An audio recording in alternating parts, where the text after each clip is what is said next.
LPU ప్లేస్మెంట్ల రికార్డులు సృష్టిస్తోంది. Final year student 2.5 కోట్ల ప్యాకేజ్ పొందుతున్నారు. 1700 మందికి పైగా ఎల్పియు స్టూడెంట్స్ 10 లక్షల నుంచి 2.5 కోట్ల ప్యాకేజెస్ పొందారు. విద్యా విప్లవం ప్రారంభమైంది లవ్లీ ప్రొఫెషనల్ యూనివర్సిటీలో. రాజకీయం అంటే వెన్నుపోట్లు, కుట్రలు, కుతంత్రాలు. పాలన అంటే దోపిడీ, కుంభకోణాలు. చంద్రబాబుకు తెలిసింది ఇదే. 45 ఏళ్లుగా చంద్రబాబు నమ్ముకున్నది ఇదే. చంద్రబాబు చేసిన స్కామ్లు, చంద్రబాబు చేయించిన స్కామ్లు, చంద్రబాబుకి సంబంధం ఉన్న స్కామ్లు. ఇలా లిస్ట్ అంటూ ఒకటి రెడీ చేసే ప్రయత్నం చేస్తే అది లిస్ట్ అవ్వదు, ఖచ్చితంగా పెద్ద పుస్తకమే అవుతుంది. అధికారంలోకి వచ్చి ఏడాది అవుతోన్న వేళ చంద్రబాబు ప్రభుత్వం ఏం చేసిందన్న ప్రశ్నకి 5.5 కోట్ల మంది ప్రజల నుంచి వస్తున్న సమాధానం ఒక్కటే: స్కామ్లు తప్ప రాష్ట్రానికి, ప్రజలకు ఉపయోగపడే స్కీమ్లేవి ఈ ఏడాదిలో తన ఉనికిని చాటుకోవడం లేదనే. ఆ క్రమంలోనే దేశ విద్యుత్ రంగంలోనే కనీవినీ ఎరుగని స్కామ్కి తెరతీశారు. వ్యవసాయ విద్యుత్ అవసరాలకు దాదాపు 30 ఏళ్ల పాటు ఢోకా లేకుండా రైతులకు పగటిపూటే 9 గంటల నాణ్యమైన ఉచిత విద్యుత్ అందించేలా కేంద్ర ప్రభుత్వ సంస్థ సెకీతో 7,000 మెగావాట్ల విద్యుత్ ఒప్పందాన్ని చేసుకుంది జగన్మోహన్ రెడ్డి ప్రభుత్వం. కారు చౌకగా యూనిట్కు ₹2.49 అందించేలా ఈ ఒప్పందం సెకీతో కుదుర్చుకోవడం ద్వారా మాజీ సీఎం వైఎస్ జగన్మోహన్ రెడ్డి ₹1,00,000 కోట్లకు పైగా ఆదా చేశారు. దీన్ని అభినందించాల్సింది పోయి కుంభకోణంగా అభివర్ణించింది కూటమి సర్కార్. ఇప్పుడు అదే చంద్రబాబు ప్రభుత్వం యూనిట్ ఏకంగా ₹4.60 చొప్పున కొనుగోలుకు సిద్ధమైంది.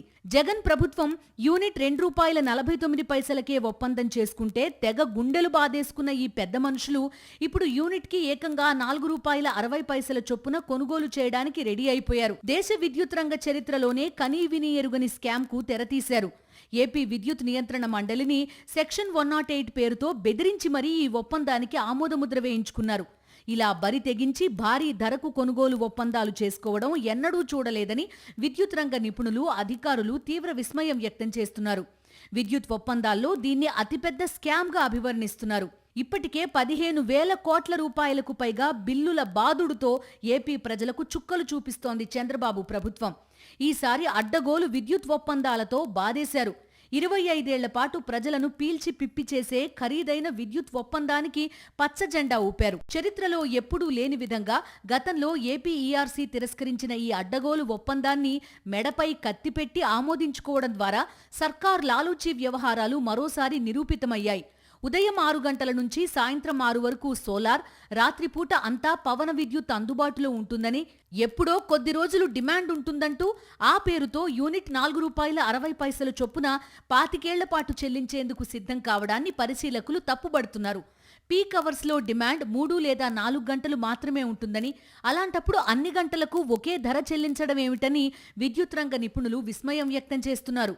Axis energy venture India private లిమిటెడ్తో చంద్రబాబు ప్రభుత్వం కుదుర్చుకున్న విద్యుత్ కొనుగోలు ఒప్పందాలపై ఏపీ ఎస్పీడీసీఎల్ దాఖలు చేసిన పిటిషన్ను రాష్ట్ర విద్యుత్ నియంత్రణ మండలి కూడా ఆమోదించింది. Axis renewable energy park private limited, venture India private limited 400 మెగావాట్ల పునరుత్పాదక విద్యుత్ ప్రాజెక్టులను స్థాపించి వాటి నుంచి ఏపీ ఎస్పీడీసీఎల్ 25 ఏళ్ల పాటు యూనిట్కు ₹4.60 చొప్పున చెల్లించి కొనుగోలు చేసేందుకు అంగీకారం తెలిపింది.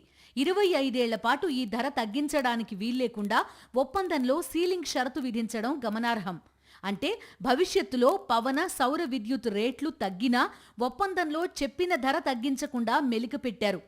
ఒక పక్క మార్కెట్లో సగానికి పైగా తక్కువ ధరకు దొరుకుతున్నప్పటికీ రెట్టింపు ధర ఇచ్చి విద్యుత్ కొనుగోలు ఒప్పందాలు చేసుకోవడం పక్కా కుంభకోణమని వైఎస్ జగన్మోహన్ రెడ్డి స్పష్టం చేశారు. Axis energy venture India private limited కంపెనీతో విద్యుత్ కొనుగోలు ఒప్పందం ఈ మధ్యకాలంలోనే చంద్రబాబు నాయుడు గారు చేసినారు. ఆ ఒప్పందం వల్ల రాష్ట్ర ప్రభుత్వం ఖజానాకు ఏకంగా 11,000 కోట్ల రూపాయల స్కామ్ ఇది. I repeat this number once again, 11,000 కోట్ల రూపాయల స్కామ్ ఇది. యాక్సిస్ సంస్థ నుంచి 400 మెగావాట్ల పవర్ వారి పిఎల్ఎఫ్ ప్రకారం ఏడాదికి 210 కోట్ల యూనిట్కు ₹4.60 చొప్పున కొనుగోలు చేసే దానికోసం ఒప్పందం కుదుర్చుకున్నారు. అంటే 210 కోట్ల యూనిట్ ఇంటూ ₹4.60 అంటే ఏడాదికి 967 కోట్ల రూపాయలు దీనిపై రాష్ట్ర ప్రభుత్వం ఖర్చు చేస్తుంది. చరిత్రలో ఎప్పుడూ లేని విధంగా గతంలో ఏపీ ఈఆర్సీ తిరస్కరించిన ఈ అడ్డగోలు ఒప్పందాన్ని మెడపై కత్తి పెట్టి కూటమి ప్రభుత్వం ఆమోదించేలా చేసింది.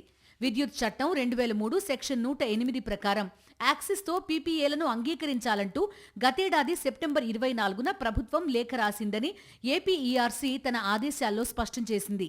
అంటే దీన్ని తిరస్కరించడానికి వీల్లేదని, ఒకవేళ ఏపీ ఈఆర్సీ తిరస్కరిస్తే ఈ చట్టం ప్రకారం ప్రభుత్వం ఒప్పందంపై ముందుకు వెళ్తుందని పరోక్షంగా బెదిరించినట్టు తేటతెల్లమవుతోంది. ఈ ఒప్పందం వెనుక కేవలం కుంభకోణం మినహా రాష్ట్ర ప్రజల ప్రయోజనం ఎక్కడుందని విద్యుత్ రంగ నిపుణులు నిలదీస్తున్నారు. రైతులకు పగటిపూట 9 గంటల పాటు నాణ్యమైన ఉచిత విద్యుత్ పథకాన్ని దీర్ఘకాలంగా అమలు చేసేందుకు సెకీ నుంచి 17,000 మిలియన్ యూనిట్ల సౌర విద్యుత్ కొనుగోలు ఒప్పందం జగన్మోహన్ రెడ్డి ప్రభుత్వంలో జరిగింది. అది కూడా అత్యంత చౌక ధరతో. యూనిట్ కేవలం ₹2.49 అందించేలా ఒప్పందం కుదుర్చుకుంది. 2022-23లో యూనిట్ ₹5.13గా ఉన్న సగటు విద్యుత్ సేకరణ ఖర్చుతో పోల్చితే ఇది ₹2.64 తక్కువ.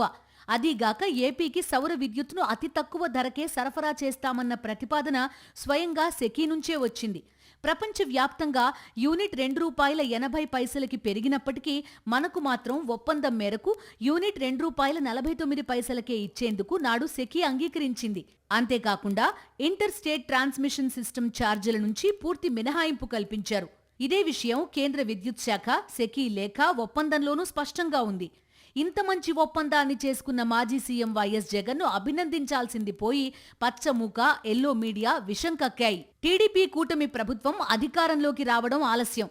ఉచిత ఇసుక పేరుతో పచ్చముఠాల దోపిడీకి గ్రీన్ సిగ్నల్ ఇచ్చేసింది. వర్షాకాల అవసరాల కోసం గత ప్రభుత్వం నిల్వ చేసిన 80 లక్షల టన్నుల ఇసుకను టీడీపీ నేతలు అమ్ముకుని సొమ్ము చేసుకున్నారు. ఇక నూతన మద్యం విధానం పేరుతో టీడీపీ నేతలు సిండికేట్గా మారి పోలీసుల అండతో దౌర్జన్యంగా షాపులు దక్కించుకున్నారు. ఊరూరా బెల్ట్ షాపులు ఏర్పాటు చేసుకుని విచ్చలవిడిగా దోపిడీకి పాల్పడుతున్నారు. ప్రభుత్వ పెద్దల అండతో గనుల యజమానులను బెదిరిస్తూ కప్పం వసూలు చేస్తున్నారు. ఇక రాజధాని అమరావతి పనుల్లో టెండర్లలో ముఖ్య నేతలు అంచనాలను ఎడాపెడా పెంచేశారు. ఐకానిక్ టవర్ల పేరుతో అవినీతికి గేట్లు తెరిచారు. ఇవన్నీ చాలవన్నట్టుగా దేశ విద్యుత్ రంగంలోనే కనీ విని ఎరుగని స్కామ్కి తెరతీసి ఏపీ ప్రజలకు 25 ఏళ్ల పాటు విద్యుత్ షాక్లివ్వడానికి రెడీ అయిపోయారు.